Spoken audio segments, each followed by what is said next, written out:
Alright, hello everyone. It is Captain Fluffy Hair here to talk to you today. Maybe if I need to change my name again, we'll do that.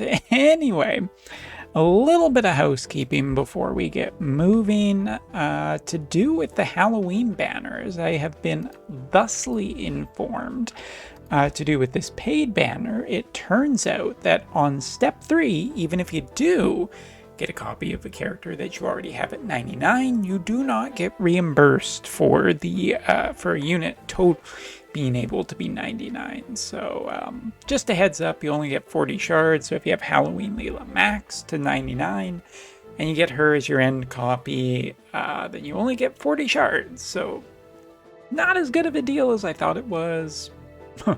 I guess just moving on. Yeah, don't recommend this so much anymore, especially if you already have one at 99. It's just not good value, I think.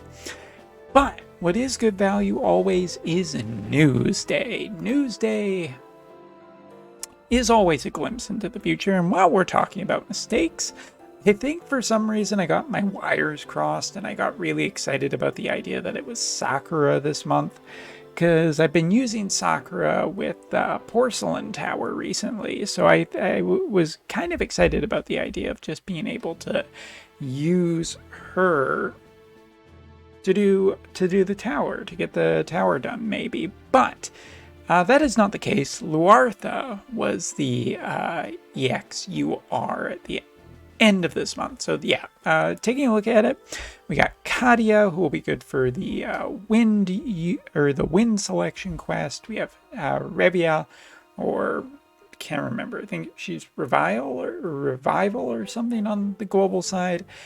She will be great for the Earth selection quest. And last but not least, Luartha, who will be set to as probably pretty well BFF for the future. We'll see, but out of all three of these characters, I have very high hopes for Reviel. She was already pretty good. Katia, I think, has her uses. It'll be interesting. It's always interesting to see where mid-tiers end up, because mid-tiers seem to be getting pretty big boosts. Now, Luartha, I think that this is one of those characters that just needs a big upgrade, much as the same way that Skahal got an upgrade by virtue of another unit plus his own kit. That's probably what we're needing to see here. I'm not saying that Luartha's bad, but I'm saying she needs something to really pick up the pace, because I feel like she is one of those characters that is being left far in the dust. So it would be very good if she ended up with a great EX. Guess we'll find out on Friday. And surprise, surprise, we have a Halloween card. The new Hallowed card, as you can see, features artwork of all three of our Halloween units, 2 of them Earth. So yeah, this is an Earth Vision card. Even though Leela's on there, she ain't getting anything. The artwork's fantastic, first of all. Just need to shout it out. It's joyful, it's happy, it's got the little ghosts, just like on the Exorcist card. I love this, top to bottom. This is a great looking Vision card. As for what it gives you, well, single for the unit that has this equipped, provided they are an Earth unit, will be getting Luck Up. And as for the Earth unit itself, they will be getting, or any Earth units in the party, we are getting Speed Up as well as Spirit Up.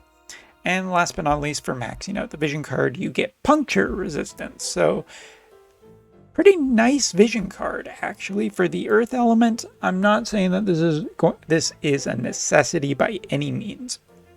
As a matter of fact, I don't think this is a Frederica card. I don't even think that this is so much a Halloween Ryu card. I think that this is a really good Ketone card, though, as well as Winter Venera. Both of those units, I think, would benefit really a lot from this card.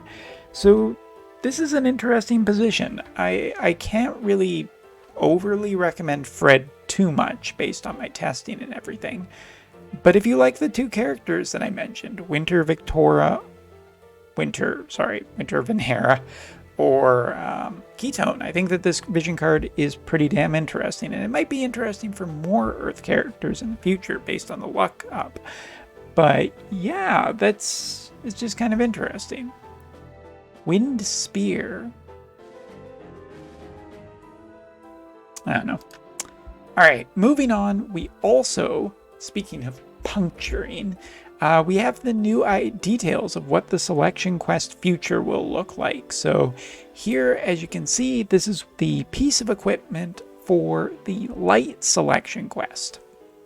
As we know, Camillo maxing him out, or getting him to 99, I should say, gives him his TMR, which is a piece of armor. So it looks like the selection quest will be rounding out selection quest characters' equipment, because since this character already has a piece of armor, it's going to be a weapon. So for instance, Vern, whose TMR is a weapon, I expect her to be getting a piece of armor. So that's interesting. We'll have to see exactly how this shapes out for all units in the future. But something we do seemingly know is that it will not be easily accessible for people who haven't completed these quests. As it turns out, you get the UR unit from the first one. The UR weapon comes from number 11 and is a pretty stacked requirement of unit level 107 and job level 20.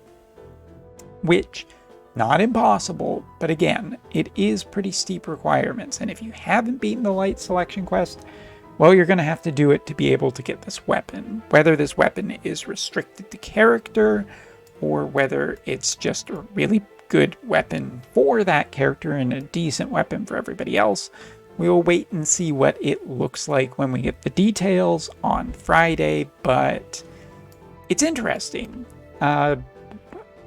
I kind of expected that this was just going to be rounding out these characters rather than just generally good pieces of equipment. But yeah, Camillo, there are some Camillo fans out there, so they will be happy to see that he is getting a weapon probably more tailored for him. Lots of maybes and probablys, but just leaving myself some wiggle room. As for farming, there is going to be a new farm on the JP side featuring all demonic enemies.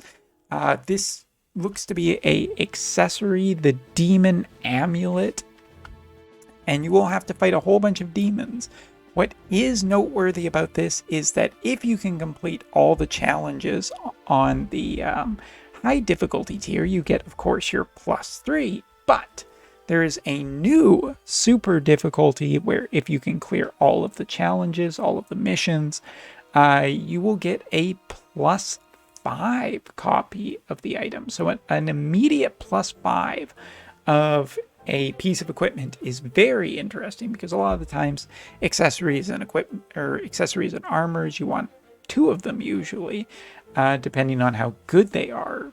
So just getting a chance to just immediately get a +5 and just kind of skip the farming for really high level teams, interesting. We'll take a look on it later to see if it's good.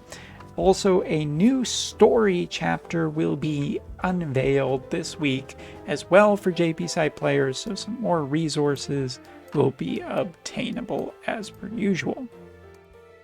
But what am I most excited about? I'm interested to see how difficult this is and whether it is any kind of possible, what kind of enemies we have to fight and what strategies are needed for it. As for the selection quest, since I haven't really done this light selection quest, I'm not incredibly enthused. I am more excited about a lot of the later selection quest characters than I am about the early selection quest characters. But this kind of gives us details about how it will be unfolding in the future, what shape these kind of quests look like, and what the equipment looks like too. All of that to be revealed. As for the new vision card, looks absolutely solid. I think it's really good for the earth element, but since I'm short on Lapis and we're waiting for the 2nd anniversary, I'm hard skipping this personally. And I do expect this to come to global possibly as early as next week. As a matter of fact, I think Halloween units next week. And last but not least for this, I'm interested in all 3 of the units, but Reviel and Luartha are the ones that I personally am the most excited for. So there you go. There is the rundown of everything to talk about this week. lots of stuff that's going to be happening on the JB side, and that's just going to lead us into the month of November, which will be, of course, pretty noteworthy as we get closer and closer to the 2nd-year anniversary happening on November 14th. And, of course, we'll be starting the month off with a brand new Fest unit, a Thunder Mage, so lots to be excited about. But that's all for me. Thanks for watching, and see you next time.